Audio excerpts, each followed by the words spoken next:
ये झंडू भट्ट जी का असली नाम तो था करुणाशंकर विट्ठल जी भट्ट, पर सब लोग झंडू झंडू विट्ठल जी भट्ट करके ही बुलाते थे बाद में।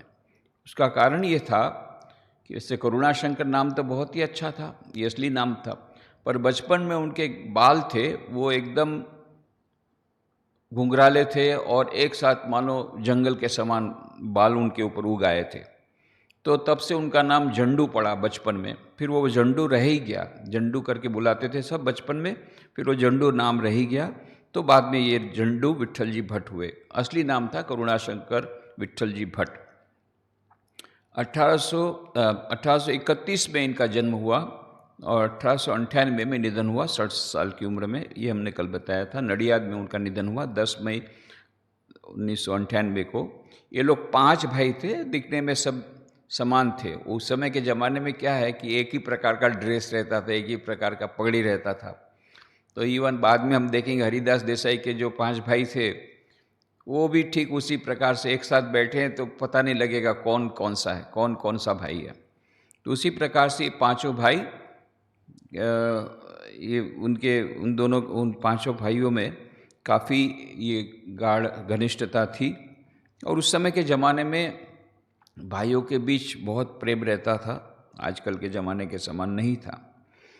और हमने कल बताया किस प्रकार से झंडू भट्ट के बारे में स्वामी विवेकानंद जी ने कहा था, अनेक स्थानों पर गया हूँ, अनेक दाताओं को देखा है, किंतु झंडू भट्ट विट्ठल जी के समान दयालु व्यक्ति कहीं नहीं देखा। कितना बड़ा सर्टिफिकेट है।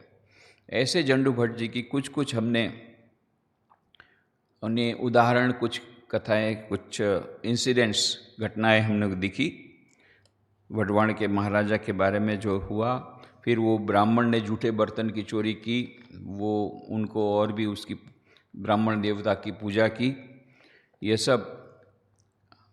और ये झंडू भट्ट जी का एक विशिष्ट इस प्रकार का व्यवहार देख कर के सब लोग आश्चर्यचकित हो जाते थे कि ये मनुष्य है या देवता है, सभी लोग ऐसे समझते थे। एक बार जब स्वामी अखानंद जी आए तो देखा घर में एक विचित्र दृश्य उन्होंने देखा। झंडू भट्ट जी के बिछाने पर कोई एक दूसरा आदमी सो रहा है और सारा शरीर कुरूप है, रिंग वर्म जैसा चमड़ी में बहुत प्रकार का रोग हुआ है। एक महिला उसको मालिश कर रही है और पास में झंडू भट्ट बैठ करके कुछ किताब लेकर के पन्ने पलट रहे हैं। अखानंद जी महाराज ने पूछा, ये क्या कर रहे हैं, ये क्या हो गया? अरे बोले, ये जो आदमी है ना, ये कामोन्माद है, कामोन्माद। तो कामोन्माद के लिए हमारे आयुर्वेद शास्त्र में कहा गया है कि उसको नरम बिछाने पर सुलाना चाहिए, स्त्री के हाथ से उसको मालिश करवाना चाहिए। ये इसलिए मैंने कहा। पर बोले आपके बिछाने पर क्यों? बोले मैं नरम बिछाना ढूंढ रहा था, नहीं मिला, तो जल्दी जल्दी में मेरे ही बिछाने पर उसको सुला दिया। कितनी माने समझ सकते हैं कि ये दया की एक सीमा होती है।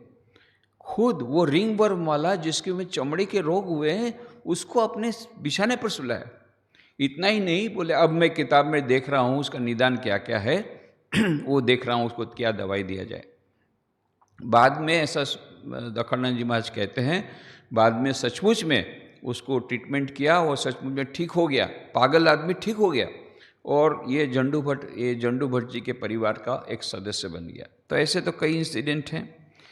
और एक बार जब झंडू भट्ट जी दूसरे एक शहर के बाहर गए थे, एक मकान में रह रहे थे अपने, उनका स्वास्थ्य ठीक नहीं था और अखानंद जी महाराज उनकी सेवा में थे। उस समय की बात है कि उनकी तो तबीयत ठीक नहीं थी और उम्र उनकी करीब करीब 60 साल की है, 60 से थोड़ा सा ऊपर था। ऐसी अवस्था में उन्होंने कुछ आवाज़ सुनी झंडू भट्ट जी ने और तुरंत दौड़ करके गए। स्वामी अखानंद जी कुछ समझ नहीं पाए क्यों गए इतना जल्दी से। फिर जब वापस आए देखा झंडू भट्ट जी पसीने से तरबतर हैं और सांस ले रहे हैं। बोले क्या हो गया? अरे बोले आपने नहीं सुना, एक आवाज़ आई, एक स्त्री उधर निस्सहायत खड़ी थी, उसने वो जो लकड़ी का भारा था वो उठा नहीं पा रही थी, तो उसने दूसरे लोगों को बोला, किसी ने उसको मदद नहीं किया, इसलिए रो रही थी, तो इसलिए मैं गया और उसके सिर पे बोझा रखा। अरे पर आपको अपना तो सोचना चाहिए, आपकी तबीयत अच्छी नहीं इसलिए यहाँ पर आए हैं रिकूप करने के लिए, आपकी उम्र 60 साल से ज़्यादा है। पर वो इतने दयालु, उनके हृदय में इतनी दया कि वो उस स्त्री को मदद करने के लिए गए। ये तो सब बात की बात है, स्वामी अखंडानंद जी ने अपने आंखों से देखा। और उसके बहुत पहले की बात है, जब ये काफ़ी युवा थे और जिस समय अखंडानंद जी महाराज मिले उस समय तो जो जाम विभा जो कि जामनगर के महाराजा थे, वो तो इनके 4 हाथ थे जंडू भट्ट जी के ऊपर, और वे ऑफिशियली स्टेट फिजिशियन थे, राज्य के राजवैद्य थे, माने अनएम्प्लॉयड थे। परंतु शुरुआत में उनके पिताजी वो राजवैद्य थे, जंडू भट्ट के पिताजी। उस समय की बात है, उस समय की बात है, तब इनकी उम्र कम थी, पर इनकी बचपन से ही इतनी दया दृष्टि थी। एक बार उन्होंने देखा स्कूल में एक लड़का आया है, उसका शर्ट फटा है, तो खुद का शर्ट दे दिया। ऐसे बचपन में कई उनके इंसिडेंट हैं दया के, उनकी दया उन्होंने दिखाया उस प्रकार का। और जब उससे बड़ी उम्र के, थोड़ी सी उनके बड़े हुए, जब वो युवावस्था है तब की बात है, एक बार रात को कहीं पर शायद विजिट में गए होंगे दवाई के लिए, तो रात को लौट रहे थे, तो बीच में एक सुनसान जैसी जगह थी, गांव के थोड़ा सा बाहर में, थोड़ा जंगल जैसा भी था। और वहाँ पर उन्होंने देखा मूनलाइट में कि एक स्त्री खड़ी है एक कुएं के पास। उनको शंका हुई, ऐसी रात को ऐसी वीरान जगह पर ये स्त्री यहाँ खड़ी है, अवश्य कुछ गड़बड़ है। तो वो गए स्त्री के पास कि बहन तुम यहाँ क्यों खड़ी हो इतनी रात को? उसने कहा कि भाई तुम आगे बढ़ो ना, तुमको क्या लेना देना मेरे से। बोले नहीं नहीं तुम बहन तुम बताओ, इतनी रात को तुम हो, जरूर तुम दुखी हो, जरूर तुमको कुछ समस्या है। तब वो बहुत रोने लग गई। फिर उसने अपनी कहानी बताई कि जब आप पूछ रहे हैं एक भाई के नाते, एक बहन के नाते मुझे बताना फ़र्ज है। इस प्रकार से बोले मेरे को डर ये लग रहा है कि कुएं के पास खड़ी हो, तुम कुएं में गिर जाओगी, आत्महत्या बहुत बड़ा पाप है, इसलिए तुमको बचाने के लिए आया हूँ। बोले मेरे को बचा के क्या करोगे, मेरे जीवन में कुछ है ही नहीं। फिर उसने अपनी कहानी बताई कि किस प्रकार से वह विधवा थी और किसी बदमाश ने उसके पर अत्याचार किया, उसको पेट में गर्भ रहा, और ये जो गर्भ है वो बात सुन करके उसके माँ बाप ने भी उसको निकाल दिया, उसके ससुर ने भी निकाल दिया, उनको रिजेक्ट कर दिया, और उन्होंने कहा कि तुमको मरना हो तो मर जाओ, पर हमारे घर में तुम्हारी जगह नहीं रहेगी। तो अरे बोले तो उसमें क्या है, तुमको पुलिस को जा कर के उस आदमी को बोल दो, उस आदमी का नाम दे दो, तो पुलिस उनको पकड़ लेगी और सब लोग को पता पड़ेगा कि इसमें तुम्हारा कोई दोष नहीं है, वो बदमाश का दोष था। बोले मैं गई थी पुलिस के पास। फिर बोले पुलिस के पास गई तो पुलिस ने क्या कहा कि वो बदमाश तो हमारा रेगुलर कस्टमर है, तुम और दूसरा उन्होंने 2-3 नाम बताया, इसका नाम तुम बोलो तब हम तुमको मदद करेंगे। अब मैं झूठ कैसे बोलूं? तो मैंने बोला मैं तो झूठ नहीं बोलूँगी। तो उन्होंने मारपीट शुरू कर दी। तो मैं वहाँ से कोतला थाना से भाग करके आई हूँ। तो पुलिस जो रक्षक होना चाहिए वो भी भक्षक हो गई है। समाज में मेरे को कोई कहाँ पर कहीं पर मेरी जगह नहीं है। ससुराल वालों ने अंगूठा दिखा दिया, मेरे खुद के माँ बापों ने अंगूठा दिखा दिया, और पुलिस वो बदमाश का पक्ष ले रही है।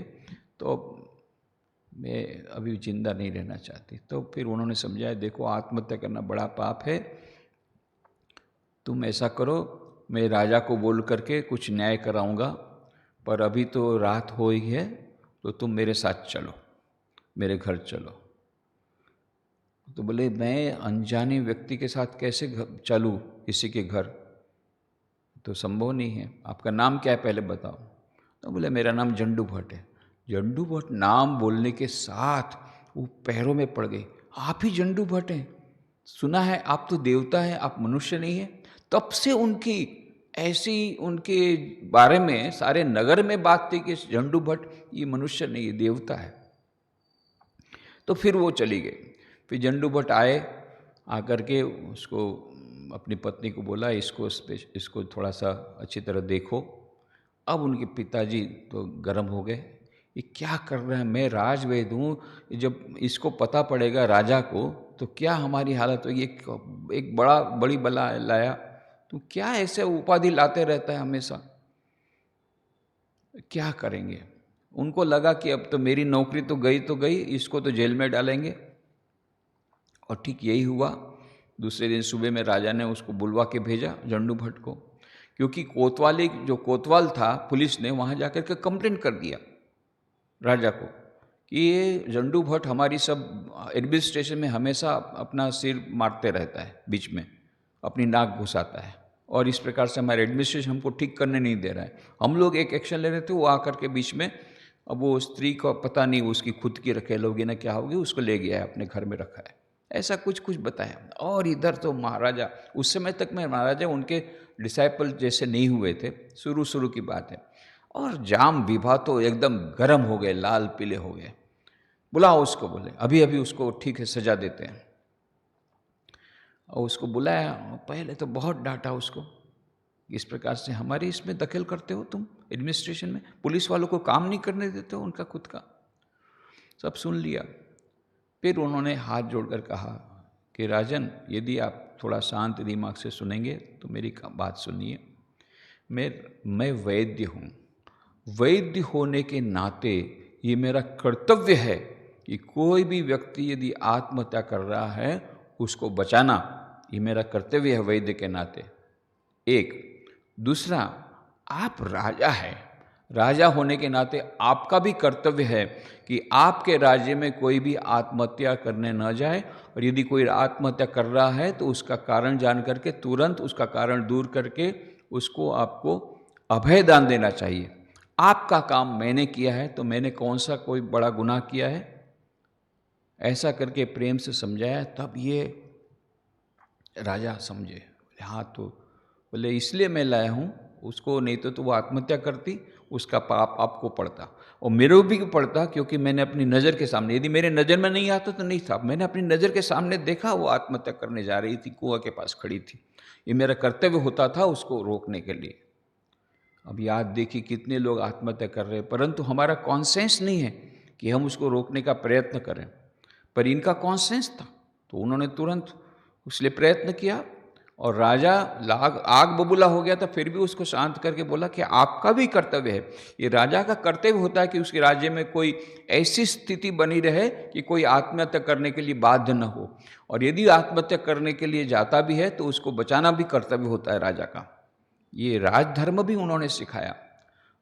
वैद्य का तो धर्म बेजाया, राजधर्म भी बताया। फिर उसके बाद से इन्होंने, राजा ने अभय दान दिया। इस प्रकार से ये झंडू भट्ट जी की उनकी जो प्रेस्टीज थी, उनकी जो गुडविल थी, वो और बढ़ती गई।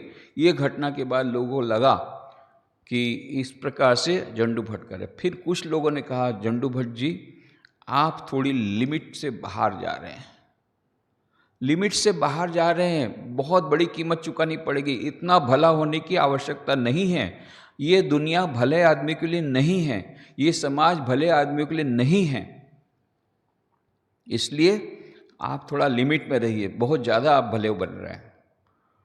झंडू भट्ट ने कहा, मुझे पूरा विश्वास है ईश्वर मेरे साथ है। भगवान श्री कृष्ण ने गीता में लिखा है, उसका श्लोक उन्होंने सबको सुनाया, नहीं कल्याण कृत कश्चित दुर्गतिम तात गच्छति, कल्याण करने वालों की कभी दुर्गति नहीं होती है, इसलिए मेरी कभी दुर्गति नहीं होगी, भगवान मेरे को देखेंगे, मुझे पूरा विश्वास है। तो इतना उनको विश्वास था ईश्वर में।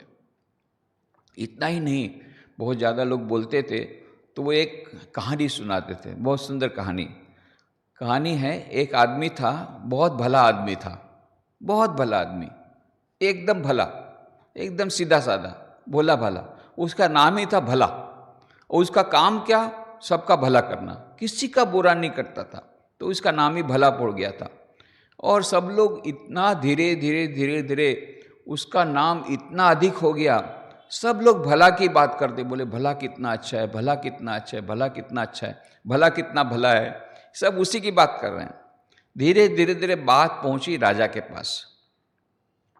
तो राजा को बड़ा बुरा लगा, अरे मेरा कोई नाम लेता नहीं है, मैं राजा हूं, मेरा कोई नाम लेता नहीं, ये भला कोई ऐरा गैरा नत्थु गैरा कोई भला नाम का आदमी है, उसी का सब लोग नाम ले रहे हैं।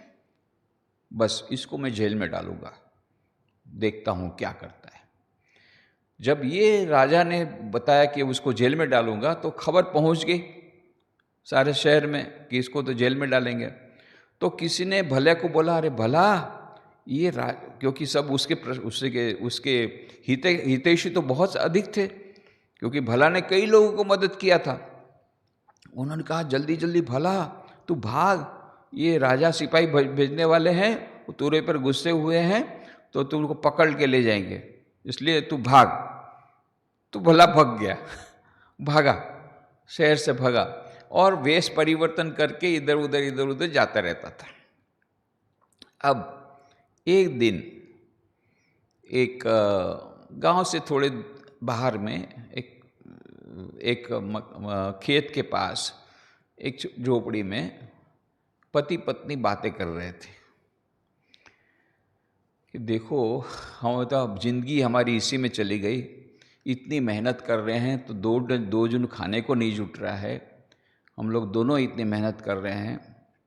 तो उस समय पत्नी बोली, पर क्या करें, हमारे भाग्य में ही ऐसा है। अरे हमारे भाग्य में होता तो भला के लिए राजा ने इनाम जाहिर किया है 5,000 रुपये का। उस समय का 5,000 रुपये मतलब मिनिमम 5 लाख रुपये समझ जाइए। तो 5,000 रुपया यदि भला हमारी पकड़ में आ जाता तो हम राजा को प्रस्तुत करके 5,000 रुपये मिल जाता, तो सारी जिंदगी का हमारा प्रॉब्लम सॉल्व हो जाता। तो पति देव ने देखा, तू भी सेक्चुअली के विचार सब करती रहती, कल्पना के घोड़े दौड़ाती रहती है। अरे राजा के सिपाही इतना ढूंढ रहे हैं चारों पूरे शहर में, हैं, गांव में, आसपास गांव में, उनको नहीं मिल रहे हैं, और तुम्हारे हम मेरे हाथ में लग जाएगा भला, छोड़ दे ये सब सेक्चुअली के विचार छोड़। ऐसी बातें हो रही। तब तक में पास में एक पेड़ था, उसके नीचे चादर ओढ़ करके एक आदमी सोया था, वही भला था। वो सब सुन रहा था, उसको दया आ गई, बहुत दया, बेचारे लोग ये बूढ़े हो गए, इतनी मेहनत कर रहे हैं। तो वहाँ जा कर के प्रकट हो गया, बोले क्या बात तुम लोग कर रहे थे, भला को पकड़ने से 5,000 रुपये मिलेगा। बोले सारा शहर जानते हैं उसमें नहीं, क्या बात है, पूरा ढंडेरा पिटा दिया है, पूरी सब जगह डिक्लेरेशन सब हो गया है, अनाउंसमेंट हो गया है कि कोई भी जो भला को पकड़ करके लाएगा उसको 5,000 रुपये मिलेगा, तो हमारी सारी जिंदगी हो जाए। पर भला मिले कहाँ से, ये तो कल्पना की बात है। तो भला ने कहा, देखो मेरा नाम भला है, मेरे को तुम ले जाओ, तुमको 5,000 रुपये मिलेगा, तुम्हारी जिंदगी सुधर जाएगी। बोले तुम भले हो, कैसे पता पड़े? बोले हाँ तुम भले हो, तुम ले जाओ। तो अब रस्सी कहाँ से लाना? तो उसने खुद ने अपनी पगड़ी दिया, ये पगड़ी से मेरा हाथ बांध दो और मेरे को ले चलो और राजा के पास जाओ। बोला भला पकड़ में आ गया है तो तुमको 5,000 रुपया मिल जाएगा। मैं जेल में जाऊंगा तो क्या हो गया, पर तुम्हारा तो जिंदगी सुधर जाएगा। ये भले का उसका मन देखो कैसा मन है कि जेल में मैं भले जाऊंगा पर इन लोग का जिंदगी ठीक रहे। ये भले का मन, तो मन ही ऐसा था उसका भले का, वो दूसरे का भला ही चाहता था। अब तो ये लोग ले गए तो भले को देख करके सारा शहर आ गया, सब लोग बोल रहे अरे भले को हम लाए हैं, भले को हम लाए हैं। अब राजा भी बड़ा कंफ्यूज हो गया, सब लोग बोल रहे हमको 5,000 रुपये दो, हमको 5,000 रुपये दो। अब वो किसको दें? तो अब उन्होंने कहा, भले को पूछा तुम ही बताओ तुमको कौन पकड़ा है? तो उसने बोला ये दोनों जन पकड़े हैं, ये जो दंपति है इन्होंने मुझे पकड़ा है, इनको आपको 5,000 रुपये देना पड़ेगा। तो फिर राजा ने उनको 5,000 रुपया दिया। ये दोनों रोने लग गए, 5,000 रुपये सचमुच में मिल गया तो रोने लग गए। बोले क्यों रोते क्यों? 5,000 रुपये लेने पर कोई रोता है ना हंसता है। बोले देखो हमारे लिए भला ने खुद जेल में जा रहा है, हम लोग तो ऐसी बात कर रहे थे, भला खुद हमारे सामने आया कि मेरे को पकड़ लो। राजा बोल रहा खुद वो आया तुम्हारे पास? बोले हाँ। बोले तुम मेरे को पकड़ के राजा के पास ले जाओ तो तुमको 5,000 रुपये मिलेगा, तो तुम्हारा सब समस्या तुम्हारी समाधान हो जाए। राजा बोला ये सचमुच में तो ऐसा भला आदमी तो मैंने न सुना है न देखा है। तब उन्होंने भला को प्रणाम किया। बोले तू मेरे से 1000 गुना अच्छा आदमी है, सचमुच में तू भला है, सचमुच में भला है। और फिर उसका सम्मान किया बहुत कि नहीं ये ठीक है, सब लोग सम्मान दे रहे हैं, ठीक दे रहे हैं। ऐसा भला आदमी जो जेल में चला जाए दूसरों को बचाने के लिए, ये भले को तो हम सम्मान देंगे। हमारे राज्य की शोभा है, उसको जेल में क्यों डालेंगे? ये हमारे राज्य की शोभा है। पूरा चित्र पलट गया।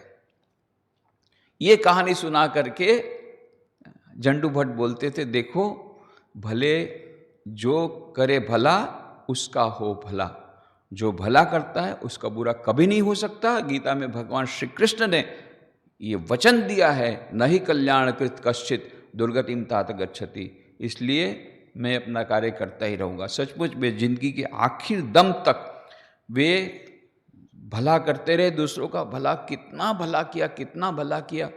वो दूसरों का दुख नहीं देख सकते थे। 67 इयर्स वयस में वो उनको छाती में दुखता था, फिर भी वो जाते थे। और ये नडियाद में जब गए थे, वो नडियाद में किसी को देखने के लिए उनको बुलाया था, उसको देखने के लिए गए थे। तो वहाँ भी जब पता पड़ा अरे झंडू भट्ट वैद्य आ रहे हैं, बस बस बस इतनी सारी भीड़ हो गई। तो उन्होंने जिस दिन वो गुजर गए 10 मई 1898 को गुजर गए, उस दिन भी सुबह उन्होंने पेशेंट देखे और पेशेंट को देखते देखते देखते ढल पड़े। उनकी जो इच्छा थी भगवान का काम करते करते भगवान के धाम में जाऊंगा, ये उनकी इच्छा पूरी हो गई। ऐसे जबरदस्त कर्म योगी, ऐसे परम ये सेवा योगी। स्वामी अखानंद जी महाराज बोलते हैं कि झंडू भट्ट का जीवन देख करके मेरे भीतर में सेवा की जो भावना प्रकट हुई, जिस प्रकार की सेवा की भावना प्रकट हुई, जिस प्रकार की सेवा के बीज मेरे मन में पड़े, ये मैं किसी को नहीं बता सकूंगा कितना मेरे मन में उसका प्रभाव पड़ा। और उसी के कारण उन्होंने बाद में रामकृष्ण मिशन के प्रारंभ होने के पहले से ही रामकृष्ण मिशन का रिलीफ वर्क शुरू कर दिया। महुआ में, मुर्शिदाबाद में, पहले खेतड़ी में किया, वो रामकृष्ण मिशन के अंडर में नहीं किया, उस समय रामकृष्ण शुरू नहीं हुआ था। 1897 में 1 मई को स्वामी विवेकानंद ने रामकृष्ण मिशन की स्थापना की और 15 मई से सबसे पहला रिलीफ वर्क मुर्शिदाबाद में स्वामी अखानंद जी ने बहुत बड़े पैमाने पर किया कि उस समय के वहाँ के ब्रिटिश ऑफिसर्स भी दांतों तले उंगली दबा गए कि एक सन्यासी अकेला इतना सारा काम कर सकता है। पर स्वामी अखानंद जी खुद बोलते हैं ये जो कुछ भी मैं सेवा कर रहा हूँ, ये सेवा व्रत है, उसके बीज जामनगर में झंडू भट्ट जी के पास से पड़े, उसका विकास हुआ खेतड़ी में और उसकी परिणति हुई मुर्शिदाबाद में। तो ये मुर्शिदाबाद में अभी जो देख रहे हैं उसका उत्स, उसका मूल ये झंडू भट्ट जी के पास है। तो ये झंडू भट्ट जी का इतना महान उदात्त जीवन है। स्वामी विवेकानंद जिसके बारे में बोलते हैं ऐसा मैंने आदमी नहीं देखा, ऐसा दयालु, तो हम समझ सकते हैं कि गुजरात में, ये गुजरात का सौभाग्य है कि इस प्रकार के महापुरुष, ऐसे महान वैद्य ये यहाँ प्रकट हुए। और ये झंडू भट्ट जी, उनके सारे जीवन की जो फिलॉसफी है, ये फिलॉसफी के जो उनका जो दर्शन था जीवन का, वो जीवन का दर्शन के जो दर्शाते हैं ऐसे 2 श्लोक प्रतिदिन उसका रटन करते थे, उसको रटते थे, उसका उच्चारण करते थे। अखानंद जी महाराज ने उनके पास सीख लिया, वो भी सारे जीवन उन श्लोकों को उच्चारण करते थे। और जब स्वामी विवेकानंद को स्वामी अखानंद जी ने ये श्लोक बताया तो स्वामी जी आंख में से आंसू निकल गए, क्योंकि उसमें भावना ही ऐसी है।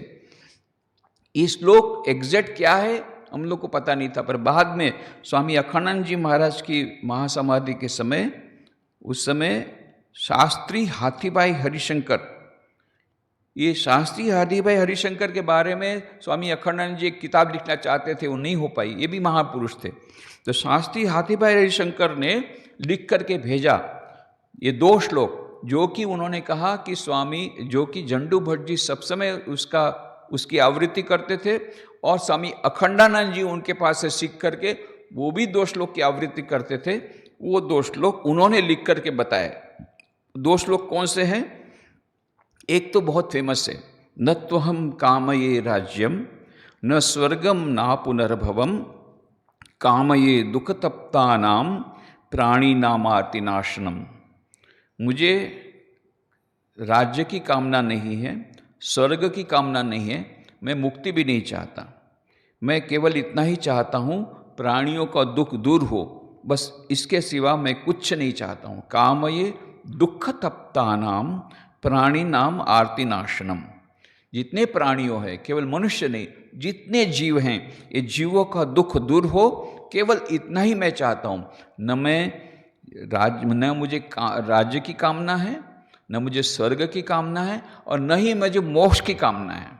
ये श्लोक बहुत फेमस है, अभी उसका रेफरेंस अभी ढूंढ रहे हैं हम लोग, परंतु बहुत फेमस श्लोक है। किसी ने कहा कि भागवत में है, परंतु भागवत में तो नहीं मिला, पर ये बहुत ही फेमस श्लोक है। शायद विष्णु पुराण में होगा, ये कहीं पर होगा। दूसरा जो श्लोक है, जो इतना प्रचलित नहीं है, जो स्वामी अखंडानंद जी ने उन्होंने सीखा जंडू भट्ट जी से, और जो स्वामी विवेकानंद जिसको सुन करके रो पड़े थे, वो श्लोक है, कोनु न स्यात् उपायोत्र येनाहम सर्वदेहिनाम अंतः प्रविश्य सततम भवेयम दुख भारभाग। कोनु न स्यात् उपायत्र, क्या ऐसा कोई उपाय नहीं दुनिया में जिससे कि मैं प्रत्येक शरीर के भीतर में घुस जाऊं, प्रत्येक शरीर में भीतर में प्रवेश कर लूं? ये ना हम सर्वदेही नाम, कोन न स्यात् उपायत्र ये ना हम सर्वदेही नाम, प्रत्येक शरीर के भीतर में अंतः प्रविश्य सततम, मैं प्रत्येक देह के जितने लोग हैं जीव, उनके देह के भीतर में मैं घुस जाऊं, और भवेयम दुख भारभाग, और उनका जो दुख है वो मैं सहन करूं। दुनिया में किसी को कोई दुख ना हो, और जितने लोग दुखी हैं उनके भीतर में मैं चलकर जा करके उनके भीतर में घुस जाऊं, प्रवेश कर लूं, और उनके बदले मैं अकेला ये दुख सहन कर लूं। ये भगवान बुद्ध की भावना, कि मैं बोधिसत्व की भावना, कि मैं जब तक कि एक व्यक्ति भी इसको निर्वाण प्राप्ति नहीं हुई, उसका दुख नहीं दूर हुआ, मैं उसका दुख वहन करता रहूँगा। उससे भी उदात्त भावना इसमें दिख रही है, कि जहाँ पर कह रहे हैं अखंडानंद जी महाराज जंडू भट्ट, या श्लोक में क्या कहा कि कोनुना से आत उपायोत्र ये नाम सर्वदेही नाम, क्या ऐसा कोई उपाय नहीं है जगत में कि मैं सभी मनुष्य के शरीर में घुस जाऊं और उनका दुख मैं सहन करूं उनके बदले में? कैसी उदात्त भावना, कितनी उच्च भावना! स्वामी विवेकानंद स्वयं उसको इस श्लोक को सुनकर के रो पड़े थे, क्योंकि स्वामी विवेकानंद के भीतर की भावना यही थी। उन्होंने कितनी बार कहा था, मैं बार बार जन्म लेना चाहता हूँ, हजारों दुख सहन करना चाहता हूँ, ताकि मैं उस एक ईश्वर की उपासना कर सकूँ जो कि प्रत्येक मनुष्य के भीतर में, विशेष करके जो दुखी ईश्वर है, जो कंगाल ईश्वर है, दरिद्र ईश्वर है, और जो दुखी ईश्वर है, उसकी मैं पूजा करना चाहता हूँ। ये मानो स्वामी विवेकानंद की भावनाओं से, स्वामी विवेकानंद के मन की जो भावना और स्वामी अखंडानंद जी की भावना और ये जंडू भट्ट की भावना, यहाँ पर हम एक ही देखते हैं। ओम शांति शांति शांति। हरि ओम तत्सत। श्री राम कृष्णार्पणमस्तु।